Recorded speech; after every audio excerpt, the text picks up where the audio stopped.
Hi everyone, welcome to chem optimise. So आज हम लोग स्टार्ट करने जा रहे हैं ब्रेन ट्रेन सीरीज़ का पार्ट 4, जहाँ पे हम लोग डिस्कस करेंगे आईआईटी जेम का previous years questions from the topic of ionic equilibrium. So ionic equilibrium का जो सब formulae, concepts, theories and tricks, everything हम लोगों ने रैपिड रिविजन सीरीज़ में डिस्कस कर लिया है। तो आप लोगों ने अगर उन वीडियोज़ को चेकआउट नहीं किया है then you can check it out from the I button. और आज हम लोग वो सब कॉन्सेप्ट्स एंड फॉर्मूली सब अप्लाई करके ये आईआईटी जेम का जो सब प्रीवियस ईयर्स क्वेश्चंस है ऑफ आयनिक इक्विलिब्रियम वो सब सॉल्व करेंगे।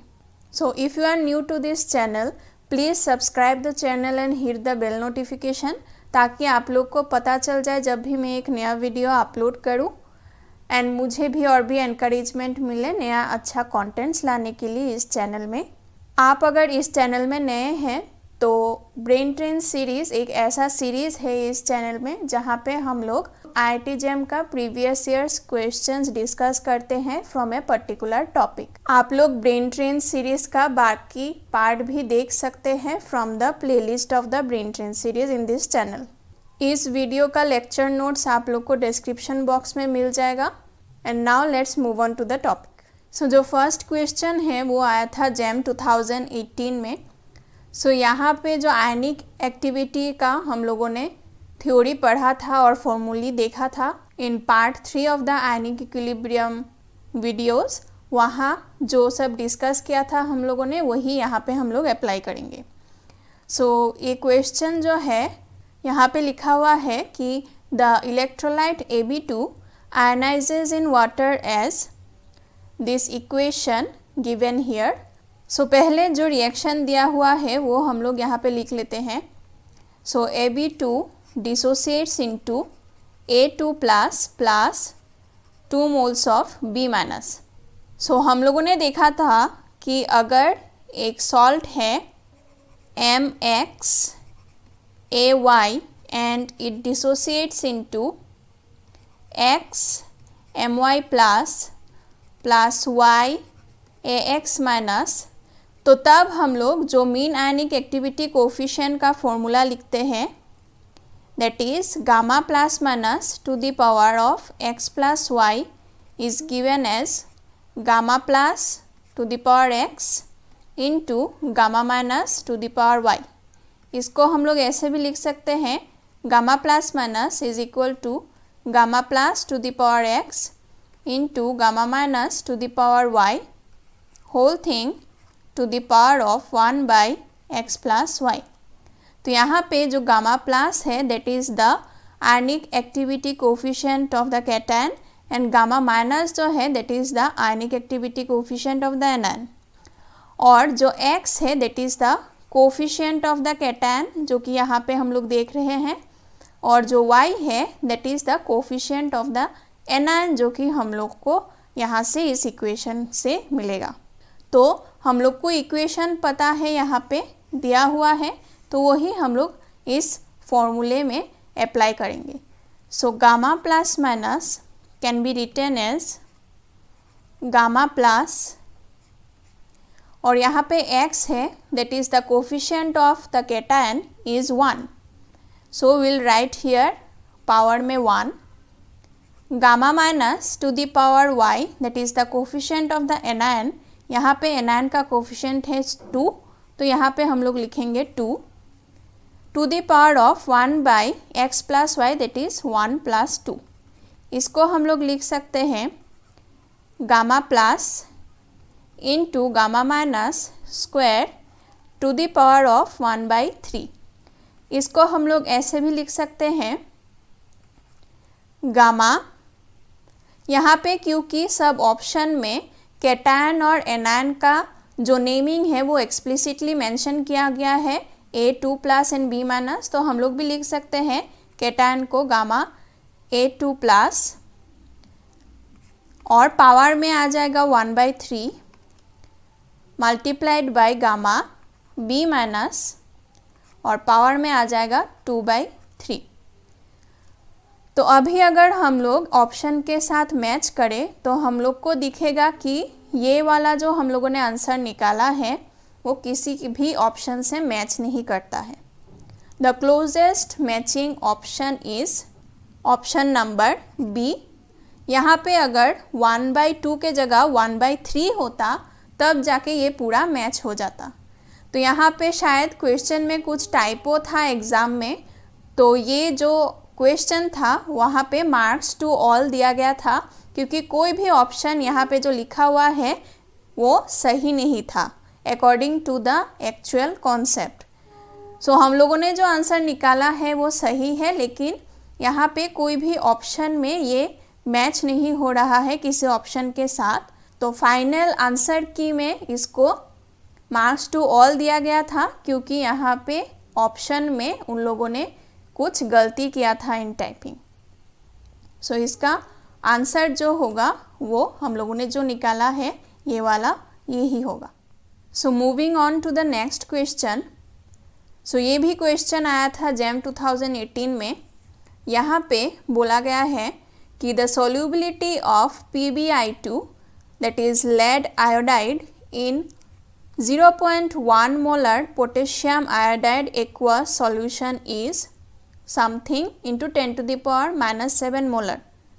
तो हम लोग को वो निकालना है कि solubility कितना है lead iodide का in 0.1 molar potassium iodide solution. यहाँ पे सोल्यूबिलिटी प्रोडक्ट दिया गया है फॉर लेड आयोडाइड। सो आप लोग सोच सकते हो कि यहाँ पे तो मेंशन नहीं किया गया है कि सोल्यूबिलिटी प्रोडक्ट किसका है, तो ऑब्वियसली ये लेड आयोडाइड का ही होगा, क्योंकि हम लोग को पता है पोटेशियम आयोडाइड जो है वो एक स्ट्रॉन्ग इलेक्ट्रोलाइट है, तो वो तो पूरी डिसोसिएट हो जाएगा सॉल्यूशन में। ऑब्वियसली उसमें अनडिसोसिएटेड इलेक्ट्रोलाइट नहीं रहता है, क्योंकि वो स्ट्रॉन्ग इलेक्ट्रोलाइट है, तो वहाँ पे सॉल्युबिलिटी प्रोडक्ट का क्वेश्चन ही नहीं आता है। ऑब्वियसली जो लेड आयोडाइड है ये एक सॉलिड है, तो हम लोगों ने ऑलरेडी डिस्कस किया है कि सॉलिड का डिसोसिएटेड और अनडिसोसिएटेड फॉर्म में एक इक्विलिब्रियम बना हुआ रहता है, और ज़्यादातर जो सॉलिड है वो अपना सॉलिड फेज में रहना पसंद करता है, तो तब हम लोग सॉल्युबिलिटी प्रोडक्ट का कॉन्सेप्ट अप्लाई करते हैं।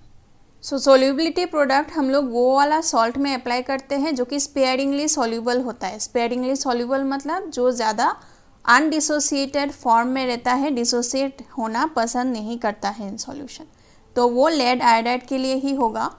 सो हम लोग अभी जो हम लोगों ने फॉर्मूला सीखा है in the last part of the ionic equilibrium videos, वो हम लोग अभी यहाँ पे अप्लाई करेंगे।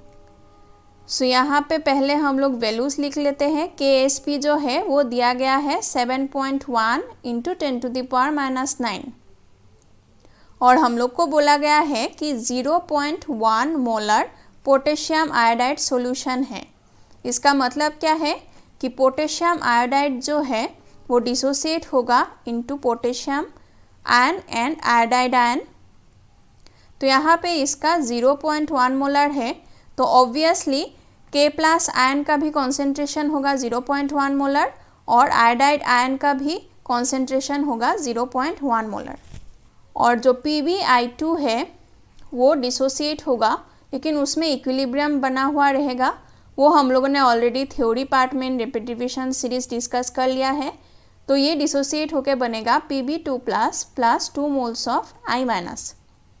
अभी लेट अस सपोज कि solubility of the lead and iodide ion है S, और इसमें क्योंकि कोफिशिएंट है 2 तो ये होगा 2S। So the total concentration of I- कितना होगा, यहाँ से हम लोग को मिला है आयोडाइड आयन का कॉन्सेंट्रेशन 0.1, और यहाँ से हम लोग को मिला है आयोडाइड आयन का कॉन्सेंट्रेशन 2S, तो टोटल कॉन्सेंट्रेशन हो गया 0.1 प्लस 2S। सो अभी हम लोग सोल्यूबिलिटी प्रोडक्ट का फॉर्मूला जो है वो अप्लाई करते हैं। तो यहाँ पे क्या होगा, Pb2 प्लस का सोल्यूबिलिटी है S और इसका कोफिशिएंट है 1, तो पावर में होगा 1, और आयोडाइड आयन का कॉन्सेंट्रेशन है 0.1 प्लस 2S।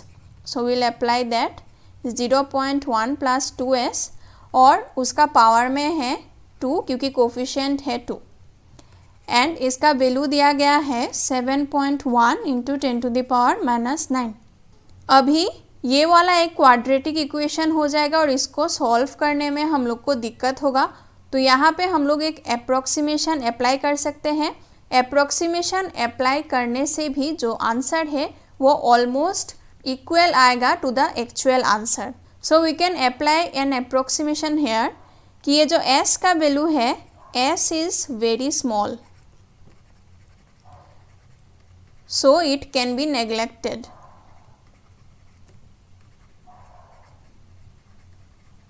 s का वैल्यू जो है, सॉल्युबिलिटी का वैल्यू, वो बहुत स्मॉल होता है। क्यों? क्योंकि मैंने ऑलरेडी मेंशन किया है, क्योंकि ये जो सॉलिड है वो ज़्यादातर अपना सॉलिड फॉर्म में रहना चाहता है, डिसोसिएट होकर आयन प्रोड्यूस करना नहीं चाहता है। इसलिए कॉन्सेंट्रेशन ऑफ द आयंस जो है वो बहुत कम होता है, इसलिए S जो है उसका वैल्यू बहुत स्मॉल होता है। इसलिए हम लोग यहाँ पे ये नेगलेक्ट कर सकते हैं 2s का वैल्यू, और ये ऑलमोस्ट अप्रॉक्सीमेटली इक्वल होगा टू 0.1। ठीक है, तो अभी हम लोग यहाँ पे लिख सकते हैं 0.1 प्लस 2s को 0.1, so we will write it as 0.1 square and this will be equal to 7.1 into 10 to the power minus 9। अभी अगर हम लोग इसको सॉल्व करें तो ये हो जाएगा 10 to the power minus 2s equals to 7.1 into 10 to the power minus 9, और यहाँ से हम लोग को मिलेगा s का value 7.1 into 10 to the power minus 7 molar. तो यहाँ पे हम लोग को क्वेश्चन में भी दिया गया था कि 10 to the power minus 7 molar में हम लोग को एक्सप्रेस करना है। तो 10 to the power minus 7 molar में हम लोग को तो वैल्यू मिला है 7.1, तो इसका आंसर होगा 7.1 into 10 to the power minus 7 molar. This is the solubility of lead iodide in 0.1 molar KI solution. So जो नेक्स्ट क्वेश्चन है वो आया था इन JAM 2019। इसमें बोला गया है कि 1 liter of a buffer solution contains 0.004 mole of acetic acid जिसका pKa वैल्यू है 4.76 and 0.4 mole of sodium acetate। The pH of the solution is। तो यहाँ पे बफर सॉल्यूशन जो है वो मेंशन किया गया है। तो बफर सॉल्यूशन जब भी मेंशन किया जाएगा तो हम लोग को हेंडरसन हेज़लबर्ग इक्वेशन जो हम लोगों ने डिस्कस किया था वो याद करना पड़ेगा। सो यहाँ पे क्योंकि बफर सॉल्यूशन मेंशन किया गया है, सो हेंडरसन हेज़लबर्ग इक्वेशन हम लोग अप्लाई करेंगे। So that is pH equals to pKa plus log of concentration of salt by concentration of acid, क्योंकि यहाँ पे एसिड के बारे में बोला है, एसिटिक एसिड के बारे में बोला है। सो हम लोग एसिड वाला फॉर्मूला यहाँ पे अप्लाई कर रहे हैं। तो pK हम लोग को दिया गया है, वो हम लोग यहाँ पे डायरेक्टली अप्लाई करेंगे। That is 4.76 plus log of concentration of salt, salt है सोडियम एसिड और इसका कॉन्सेंट्रेशन है 0.4 मोल इन 1 liter ऑफ सॉल्यूशन, मतलब 0.4 मोलर।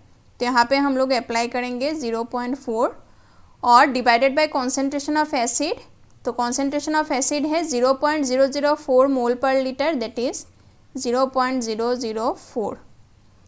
इसके बाद हम लोग यहाँ पे सिंप्लीफाई करेंगे इसको, तो ये हो जाएगा लॉग ऑफ 10 स्क्वायर, इसका मतलब है 4.76 प्लस 2 मतलब 6.76। तो pH का वैल्यू हम लोग को मिल गया है ये। सो द फाइनल आंसर होगा that is 6.76। Rounded off to 2 decimal places बोला है, तो इसके लिए डेसिमल के बाद हम लोग को 2 प्लेसेस लिखना है। सो जो नेक्स्ट क्वेश्चन है वो आया था JAM 2020 में। तो यहाँ पे बोला गया है कि the mean ionic activity coefficient for a 0.01 molar aqueous solution of calcium phosphate is.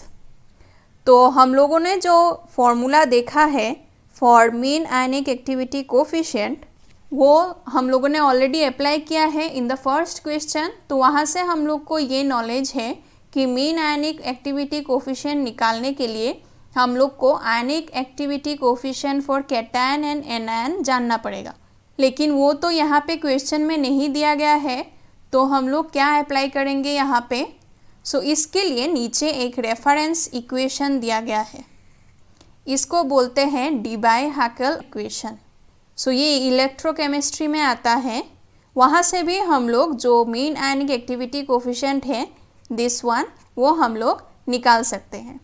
सो इसके लिए हम लोग को ये जो आयनिक स्ट्रेंथ का वैल्यू है वो निकालना पड़ेगा। सो पहले हम लोग इक्वेशन लिखते हैं for the dissociation of calcium phosphate. तो कैल्शियम फॉस्फेट जो है वो डिसोसिएट करके बनेगा 3 moles of calcium 2 plus 2 moles of phosphate ion. और यहाँ पे दिया गया है कि इसका कॉन्सेंट्रेशन जो है वो है 0.01 मोलर। क्योंकि यहाँ पे 3 मोल्स ऑफ कैल्शियम 2 प्लस है, so we can write it as 3 into 0.01, that is 0.03 molar इसका कॉन्सेंट्रेशन होगा। और ये होगा 2 इंटू 0.01, दैट इज 0.02 मोलर होगा इसका कंसेंट्रेशन। इसके बाद हम लोग को ये आयनिक स्ट्रेंथ निकालना है, that is the value of I. इसका फॉर्मूला होता है half of summation of i Ci Zi square, where I is the number of ions। जितना नंबर ऑफ आयंस रहेगा इन द सॉल्यूशन उतना हम लोग को समेशन करना है सब आयंस के लिए individually. Then Ci is the concentration of ions and Zi is the charge of ions। तो वो हम लोग अभी यहाँ पे अप्लाई करेंगे और आयनिक स्ट्रेंथ निकालेंगे। तो यहाँ पे आई होगा हाफ ऑफ Ci, पहले हम लोग कैल्शियम के लिए लिखते हैं, तो इसका कंसंट्रेशन है 0.03 इंटू इसका चार्ज का square that is 2 square, plus next phosphate ion का कंसंट्रेशन है 0.02 और इसका चार्ज का स्क्वायर दैट इज़ 3 स्क्वायर। क्योंकि सॉल्यूशन में 2 ही आयन है तो यहाँ पे हम लोग 2 बार समेशन किया है हम लोगों ने for each of the ions respectively. अभी हम लोग यहाँ से एक 2 को बाहर निकाल सकते हैं, तो 2 और हाफ जो है वो कैंसिल आउट हो जाएगा। तो हम लोग को मिलेगा 0.03 इंटू 2 प्लस 0.01 इंटू 3 स्क्वायर, क्योंकि हम लोगों ने 2 को बाहर निकाल लिया है। तो ये हो जाएगा ऐड करने के बाद 0.15। सो आई का वैल्यू हम लोग को मिल गया है। हम लोग को पता है charge of the cation and charge of the anion, तो ये वाला जो इक्वेशन है वहाँ पे हम लोग ये सब वैल्यूज़ बिठाएंगे और मीन आयनिक एक्टिविटी कोफिशिएंट का वैल्यू निकालेंगे। So equation given is this -0.509 mod of charge of cation mod of charge of anion root over ionic strength. So अभी यहाँ से हम लोग लिख सकते हैं 0.509 इंटू कैटायन का चार्ज था 2 और एनायन का चार्ज जो था वो था -3 and root over of ionic strength that is root of 0.15। तो ये हो जाएगा अल्टीमेटली कैलकुलेट करने के बाद 1.182। तो यहाँ से हम लोग लिख सकते हैं log 10 gamma plus minus is -1.182, that is gamma plus minus is 10 to the power -1.182। सो इसका वैल्यू आएगा 0.066। So rounded off to 3 decimal places इसका वैल्यू आता है 0.066। So this is the final answer of this question. So यहाँ पे इस question में हम लोगों ने कुछ नया कॉन्सेप्ट सीखा है जो कि एक्चुअली इलेक्ट्रोकेमिस्ट्री रिलेटेड है। वहाँ से भी हम लोग मीन आयनिक एक्टिविटी कोफिशिएंट निकाल सकता है अप्लाइंग दिस क्वेश्चन। सो जो नेक्स्ट क्वेश्चन है ये भी जेम का एक प्रीवियस ईयर्स क्वेश्चन है, लेकिन मुझे ईयर नहीं मिला है किस ईयर में आया था ये। सो यहाँ पे बोला गया है कि calculate the pH of A solution obtained by mixing 50 ml of 0.2 molar weak acid HA, जिसका Ka वैल्यू दिया गया है which is 10 to the power -5 and 50 ml of 0.2 molar sodium hydroxide at room temperature। तो यहाँ पे एक weak acid को mix किया गया है विथ ए स्ट्रॉन्ग बेस। तो हम लोगों ने ऑलरेडी देखा है हाइड्रोलाइसिस ऑफ सॉल्ट्स, वहाँ पे सब कैटेगरीज हम लोगों ने इन डिटेल्स डिस्कस किया है in the ionic equilibrium video of rapid revision series. तो वही हम लोग यहाँ पे अप्लाई करेंगे।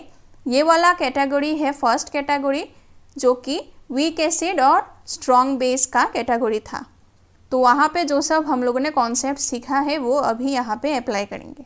सो हम लोग को बोला गया है कि 50 ml of 0.2 molar weak acid that is HA, इसको मिक्स किया गया है with 50 ml of 0.2 molar sodium hydroxide.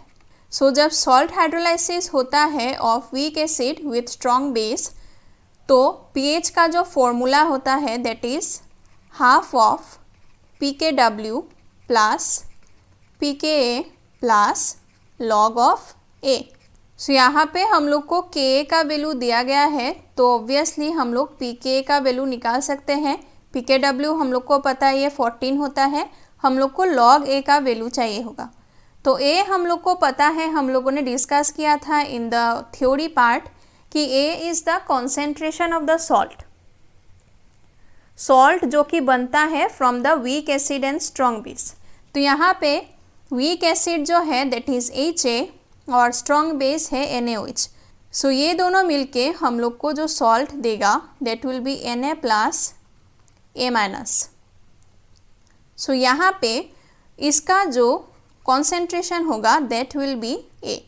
सो हम लोग को कैसे पता चलेगा कि A का वैल्यू क्या होगा, क्योंकि NaOH का वैल्यू कॉन्सेंट्रेशन का वैल्यू है 0.2 मोलर और जो वीक एसिड है HA उसका भी कॉन्सेंट्रेशन है 0.2 मोलर। तो ऑब्वियसली यहाँ से हम लोग को पता चल जाएगा।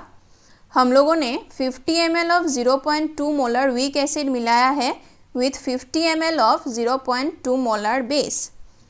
तो अभी हम लोग को कॉन्सेंट्रेशन निकालना है ऑफ द सॉल्ट। सो जो सॉल्ट का कॉन्सेंट्रेशन होगा वो सेम होगा एज द एसिड का कॉन्सेंट्रेशन एंड द बेस का कॉन्सेंट्रेशन, जस्ट ये इसका आधा हो जाएगा। क्यों आधा होगा, क्योंकि हम लोगों ने वॉल्यूम डबल कर दिया है। पहले था 50 ml इंडिविजुअली एसिड था और 50 ml इंडिविजुअली बेस था। अभी हम लोगों ने 50 ml और 50 ml दोनों को मिला दिया है, तो टोटल हो गया 100 ml। और हम लोग को पता है concentration is inversely proportional to the volume. तो पहले हम लोग का कॉन्सेंट्रेशन था 0.2 molar of NaOH and 0.2 molar of HA। अभी क्योंकि वॉल्यूम जो है वो डबल हो गया है, तो कॉन्सेंट्रेशन जो है वो हाफ हो जाएगा। इसलिए सॉल्ट जो है उसका कॉन्सेंट्रेशन होगा 0.1 मोलर। हम लोग फॉर्मूला से भी मैन्युअली निकाल सकते हैं, लेकिन वो टाइम कंज्यूमिंग होगा। हम लोग को फाइनली सेम ही रिजल्ट मिलेगा, आप लोग देख सकते हैं करके। लेकिन टाइम बचाने के लिए हम लोग ऐसे सोच सकते हैं, क्योंकि एसिड और बेस को मिलाया गया है, दोनों का कॉन्सेंट्रेशन सेम है, तो ऑब्वियसली सॉल्ट का कॉन्सेंट्रेशन भी सेम होगा as the acid and the base. लेकिन यहाँ पे जो है पहले था 50 ml ऑफ 0.2 मोलर HA और 50 ml ऑफ 0.2 मोलर NaOH। अभी दोनों को जब मिलाया गया है तो इसका वॉल्यूम जो है वो 50 ml plus 50 ml that is 100 ml हो जाएगा and 100 ml is double of 50। So volume जो है पहले जितना था उसका डबल हो गया, तो कॉन्सेंट्रेशन ऑब्वियसली इसका हाफ हो जाएगा, क्योंकि concentration is inversely proportional to volume. So पहले जितना कॉन्सेंट्रेशन था उसका हाफ हो जाएगा। सो पहले था 0.2 मोलर, अभी हो गया 0.1 मोलर। यहाँ पे अभी हम लोग अप्लाई करेंगे सब values. So pKw is 14, Ka का वैल्यू दिया गया है 10⁻⁻5। सो pKa जो है वो होगा minus log of 10⁻⁻5 that is +5।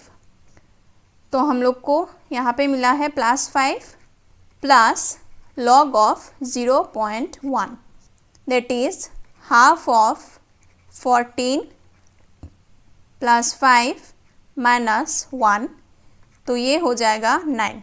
That is pH का वैल्यू हम लोग को मिला है 9। ऑब्वियसली अगर हम लोग लॉजिक अप्लाई करें तब भी हम लोग को ये पता चलेगा कि pH should be greater than 7। क्यों? क्योंकि यहाँ पे जो सॉल्यूशन है that is the solution of weak acid and strong base, so the solution will be basic and the basic solution का जो pH है वो ग्रेटर देन 7 होता है और हम लोग को मिला है 9। So the correct answer is 9। सो जो नेक्स्ट क्वेश्चन है वो भी IIT JAM का एक प्रीवियस ईयर्स क्वेश्चन है। ये थोड़ा ट्रिकी है, स्ट्रेट फॉरवर्ड नहीं है, सो यहाँ पे नेगेटिव मार्किंग होने का चांसेस बहुत ज़्यादा है।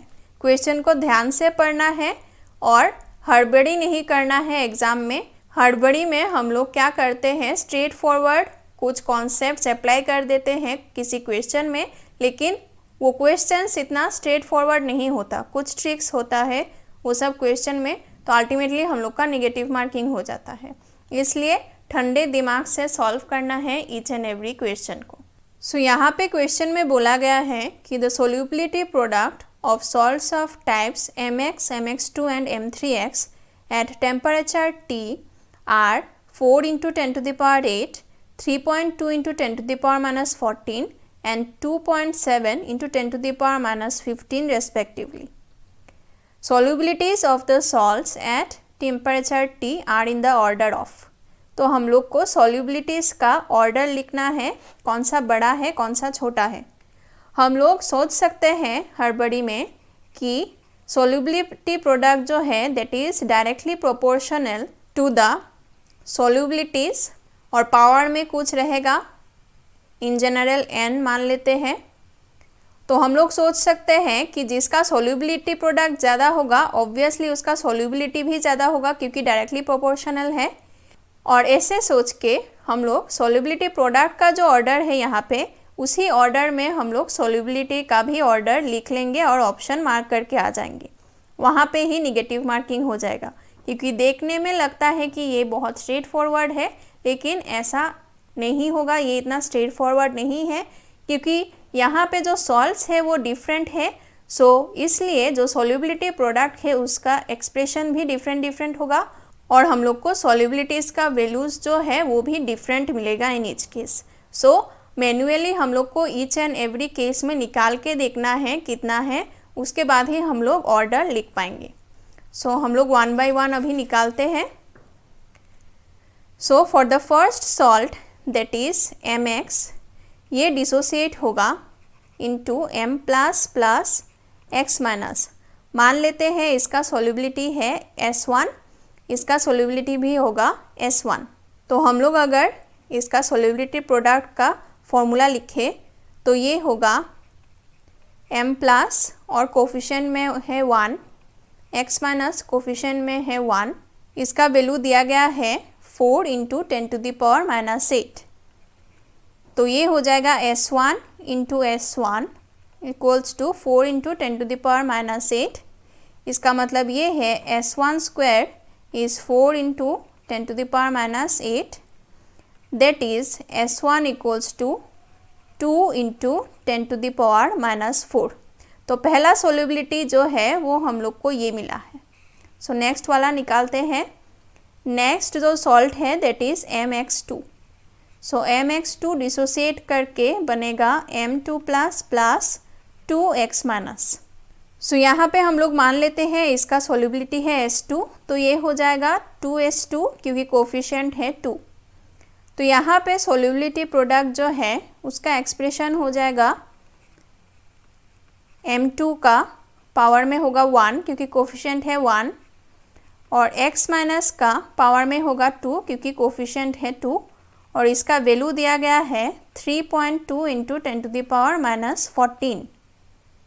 अभी यहाँ से हम लोग को मिलेगा S2 × X माइनस मतलब 2S2। सो 2S2 का स्क्वायर इक्वल्स टू 3.2 × 10⁻⁴। यहाँ से हम लोग को मिलेगा 4S2 क्यूब इज़ 3.2 × 10⁻⁴। इसका मतलब ये है S2 क्यूब जो है दैट इज़ 0.8 × 10⁻⁴। सो यहाँ से अल्टीमेटली हम लोग को मिलेगा S2 का वैल्यू 2 इंटू 10⁻⁻5। सो ये मिल गया हम लोग को S2 का वैल्यू। लास्टली हम लोग निकालते हैं फॉर M3x, तो ये डिसोसिएट करके बनेगा 3m प्लस x 3 तो यहाँ पे अगर हम लोग सॉल्युबिलिटी पकड़ ले, सो m के लिए होगा 3s, 3 मान लेते हैं यहाँ पे, और ये हो जाएगा S3। सो KSP जो है वो होगा पहले m प्लस का कॉन्सेंट्रेशन का क्यूब, क्योंकि कोफिशिएंट में है 3, और x3 माइनस का कॉन्सेंट्रेशन का पावर में होगा 1, क्योंकि कोफिशिएंट है 1, और इसका वैल्यू है 2.7 इंटू 10⁻⁻15। तो यहाँ से हम लोग को मिलेगा m plus that is 3s3, इसका पावर में है 3, और x3 माइनस का कॉन्सेंट्रेशन है S3, और टोटल है ये 2.7 इंटू 10⁻⁻15।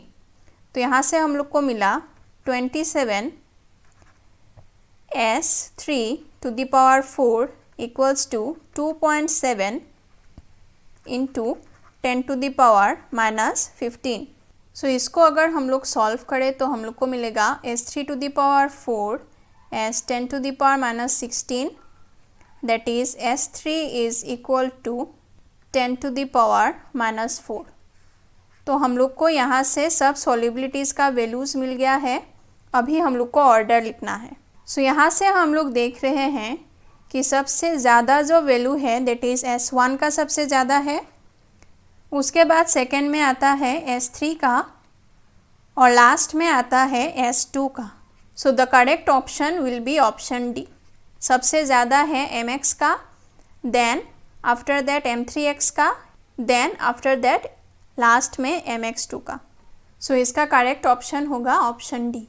सो जो नेक्स्ट क्वेश्चन है वो सॉल्युबिलिटी प्रोडक्ट के ऊपर बेस्ड है।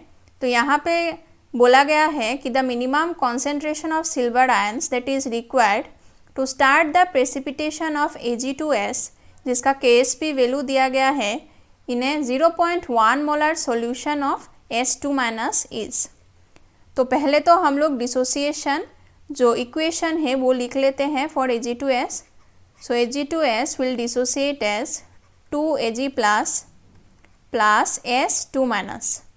यहाँ पे बोला गया है कि S2- सॉल्यूशन जो है उसका कॉन्सेंट्रेशन है 0.1 मोलर, और हम लोग मान लेते हैं कि Ag प्लस का जो सॉल्युबिलिटी है दैट विल बी S, तो कोफिशिएंट है 2, ये हो जाएगा 2S। तो हम लोग यहाँ से लिख सकते हैं KSP का वैल्यू ये होगा 2S का स्क्वायर इंटू 0.1, और ये दिया गया है 1 इंटू 10⁻⁻51। यहाँ से हम लोग को मिलेगा 0.4 S स्क्वायर इज़ 10⁻⁻51। इसका मतलब ये है S स्क्वायर इज़ 2.5 इंटू 10⁻⁻51, मतलब S का वैल्यू यहाँ से आएगा 0.5 इंटू 10⁻⁻25। तो अगर हम लोग ऑप्शन के साथ कंपेयर करें तो ऑब्वियसली ये दोनों तो नहीं होगा, A एंड B को कैंसिल आउट कर दो।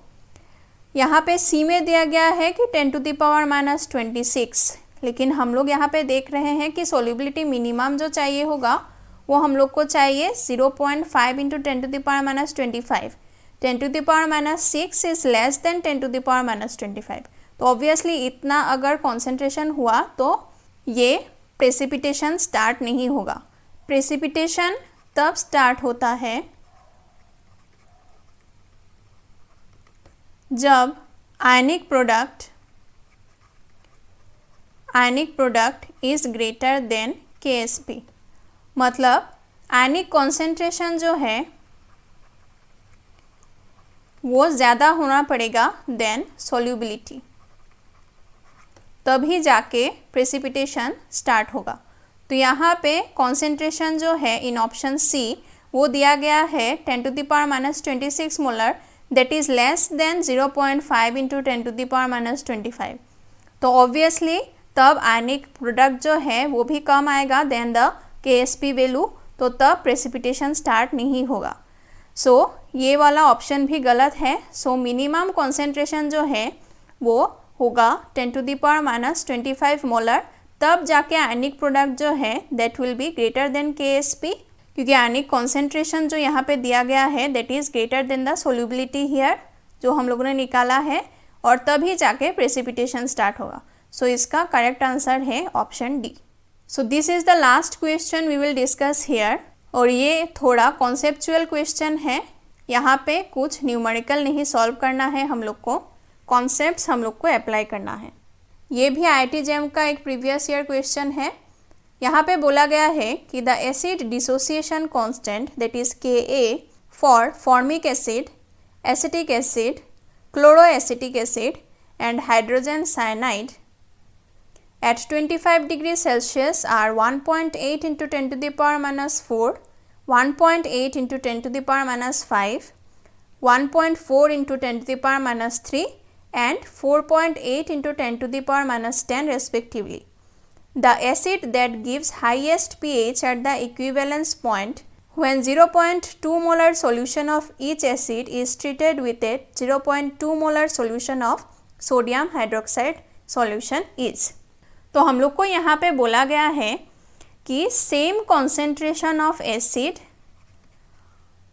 हम लोग मिलाएंगे with same concentration of base that is a strong base. Okay, तो हम लोग को एक रिजल्टिंग सॉल्यूशन मिलेगा। ठीक है, तो यहाँ पे जो सब एसिड दिया गया है सब वीक एसिड है, क्योंकि वीक एसिड हम लोग यहाँ पे देख रहे हैं जो एसिड डिसोसिएशन कांस्टेंट है सब बहुत छोटा है, 10⁻³ से 10⁻10 तक रेंज कर रहा है, तो सब वीक एसिड है। सो ऑब्वियसली ये weak acid plus strong base मिलके हम लोग को जो सॉल्यूशन देगा that will B basic solution. ठीक है, स्टेप बाय स्टेप हम लोग को अप्रोच करना है, तभी जाके गलती नहीं होगा। लेकिन यहाँ पे भी गलती होने का बहुत चांसेस है, क्योंकि डायरेक्टली अगर हम लोग हड़बड़ी में देखें तो हम लोग सोचेंगे कि क्लोरोएसिटिक एसिड जो है इसका Ka वैल्यू सबसे ज़्यादा है, तो ये सबसे ज़्यादा एसिडिक होगा, इसलिए इसका pH भी सबसे ज़्यादा होगा। हम लोग ऐसे सोच सकते हैं, तभी जाके गलती हो जाएगा, निगेटिव मार्किंग हो जाएगा एग्जाम में। लेकिन ऐसा नहीं है, कामली हम लोग को स्टेप बाय स्टेप अप्रोच करना है। तो यहाँ पे सॉल्यूशन जो है वो ऑब्वियसली बेसिक होगा, और बेसिक सॉल्यूशन में pH क्या होता है, हाई होता है। ठीक है, ग्रेटर देन 7 होता है, pH हाई होता है। अभी हम लोग को ये देखना है कि कौन से वाले सॉल्यूशन में सबसे ज़्यादा बेसिसिटी होगा। ऑब्वियसली सब एसिड ही वीक है, यहाँ पे सब एसिड ही NaOH के साथ मिलके हम लोग को बेसिक सॉल्यूशन देंगे, pH हाई होगा। लेकिन कौन सा वाला एसिड NaOH के साथ मिलके सबसे ज़्यादा बेसिक सॉल्यूशन देगा वो हम लोग को निकालना है। सो सबसे ज़्यादा बेसिक सॉल्यूशन वो एसिड देगा NaOH के साथ मिलके जिसका एसिडिटी सबसे कम होगा।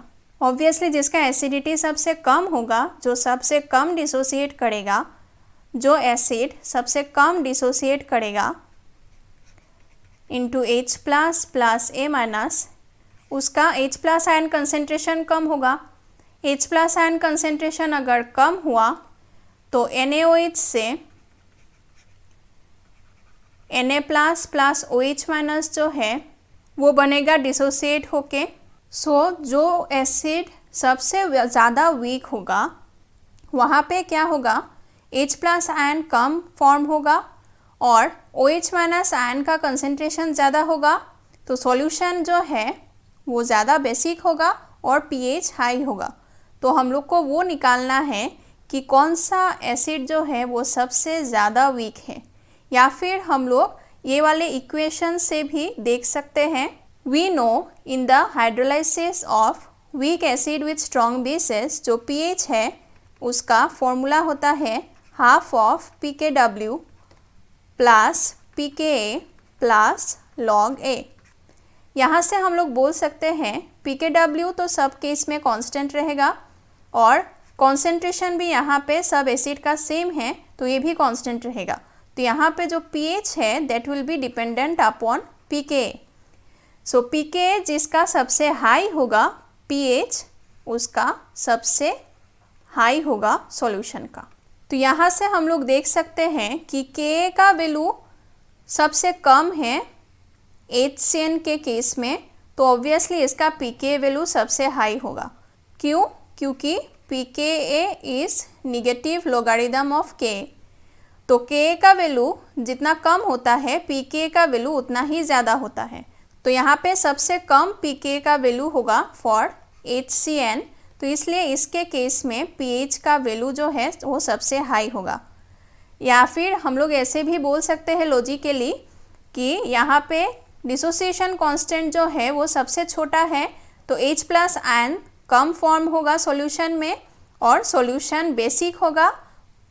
सो ज़्यादा बेसिक होगा यहाँ पे इस केस में HCN के केस में, तो pH का वैल्यू जो है वो सबसे हाई होगा। सो लॉजिकली भी और अकॉर्डिंग टू फॉर्मूला भी हम लोग को मिल रहा है कि HCN के केस में pH का वैल्यू हाईएस्ट होगा, इसलिए इसका करेक्ट ऑप्शन है option D. So this was all about some previous years question from IIT JAM। आप लोग को अगर इस वीडियो का कंटेंट्स अच्छा लगे तो please share the video among your friends and support this channel. आप लोग को इस लेक्चर का PDF नोट्स डिस्क्रिप्शन बॉक्स में मिल जाएगा और आप लोग कमेंट सेक्शन में ज़रूर सजेस्ट कीजिएगा कि नेक्स्ट रैपिड रिवीजन सीरीज़ में या फिर ब्रेन ट्रेन सीरीज़ में मैं कौन सा टॉपिक्स के ऊपर वीडियो ला सकूं। आप लोग इस चैनल को फेसबुक और टेलीग्राम में फॉलो कर सकते हैं for regular updates and more information. Thank you so much for watching.